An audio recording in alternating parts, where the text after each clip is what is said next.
కొత్తగా వచ్చిన కంపెనీలతో ఎట్లా చేసుకుంటారు, ఇవన్నీ కొత్త కంపెనీలు ఎక్స్పీరియన్స్ లేవని మీరు మాట్లాడుతున్నప్పుడు అసలు కంపెనీలు పుట్టకంటే ముంగటనే ఎంఓయూలు చేసుకొని బోగస్ మాటలు చెప్పి బోగస్ ప్రచారాలు చేసుకున్నటువంటి నీ వాస్తవ దుకాణం కూడా తెలంగాణ ప్రజలు చూడాల్సిందే కదా. ఏవి భూవి బయోకెమికల్స్ ప్రైవేట్ లిమిటెడ్, ఇది ఏ రోజు వచ్చింది? 14th day of July 2022.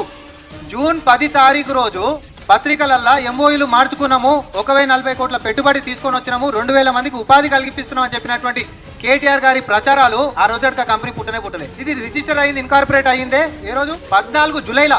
10 June రోజే ఇలా ఎంఓయూలు ఎక్స్చేంజ్ చేసిండ్రు. దాంట్లో ఇంకో కంపెనీ అయినటువంటి దాత్రి బయోసిలికేట్స్ ప్రైవేట్ లిమిటెడ్, ఇది ఏ రోజు ఇన్కార్పొరేట్ అయింది? ఏ రోజు అయిందంటే 19th day of July 2022. June 10 రోజు మీరు చెప్పినటువంటి కంపెనీల పేర్లు, వాళ్ళ పెట్టుబడుల గురించి మీరు ఎంఓయూలు మార్చుకున్నట్టుగా సర్వసభ్య సమాజానికి మీడియా ముఖంగా తెలియజేసిండ్రు. ఆ రోజుకి మీరు మెన్షన్ చేసినటువంటి కంపెనీలు పుట్టలేదు. నేను కేటీఆర్ గారిని ఛాలెంజ్ చేస్తా ఉన్నా, మీరు మొత్తం 10 సంవత్సరాల్లో మీ ప్రభుత్వ హయాంలో ఎన్ని